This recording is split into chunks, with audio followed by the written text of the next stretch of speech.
Good afternoon বন্ধুরা, very good afternoon. আজকে ভাবছো তো খাওয়া দাওয়া নিয়ে চলে এসেছি। অ্যাকচুয়ালি আমি লাইভ করছিলাম, জানো তো, লাইভটা করতে করতে আমার ইন্টারনেটগুলো, মেশিনটা অফ হয়ে গেল, ইন্টারনেটটা কেটে গেল, লাইভটাও কোথাও চলে গেল।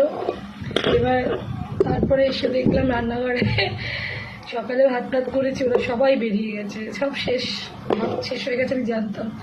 আবার একটু ভাত বসালাম কুকারে, বেশিক্ষণ সময় লাগে না বুঝলে। আর মা আর আমরা খেতে কতক্ষণ লাগে, অনেক কিছু রান্না করেছি, ওরা দেখতেও হাসবে সবাই। সব মানে কাটা ফাটাগুলো তো বাচ্চাগুলো খায় না, মাছের মাথা দিয়ে ডাল সব কাটা শুদ্ধ আমার কাছে রেখে গেছে, মা খাবে।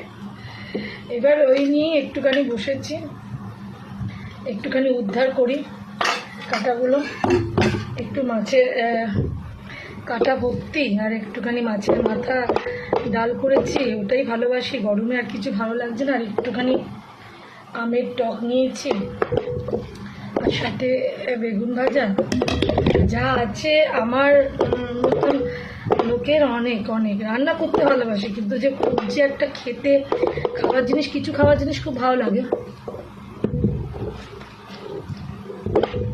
ডালটা ভালো হয়েছে। ডালটা ভালো হলে কী হবে, একা একা খাওয়ার একটা যন্ত্রণা আছে। আর উপরে যিনি বসে আছেন, এই যে আমাকে ছেড়ে বেহাল তবিয়তে চলে গেল, একা খাওয়ার অভ্যেস করে দিয়ে যাচ্ছে। মা আর আমি খেতাম একসাথে, জানো, এখন একাই খাই। ওরা যখন থাকে তখন তো ভরপেটটা লোকজন থাকে, এত লোক থাকে কি ভালো লাগে না, দূর মাথায় মাথায় পায়ে পায়ে থাকে।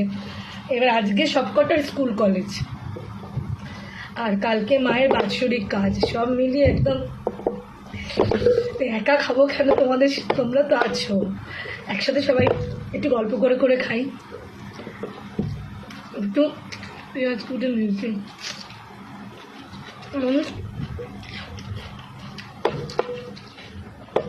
চলে গিয়ে 1 বছরে কেটে গেল, জানো, মানে কী করে সময় যায় বলো। আজ হচ্ছে, কাল গেলে বছর মাস সব ঘুরে যাবে, কেউ জানতেও পারবে না। এই ভিডিওটা লাইক, কমেন্ট, শেয়ার, তোমাদের সাপোর্ট, এগুলোর জন্যে অতটা করা নয়। এই ভিডিওটা একা বসে বসে খাবো, মনে হলো একটু তোমাদের সাথেই গল্প বকবক করতে করতে খাই।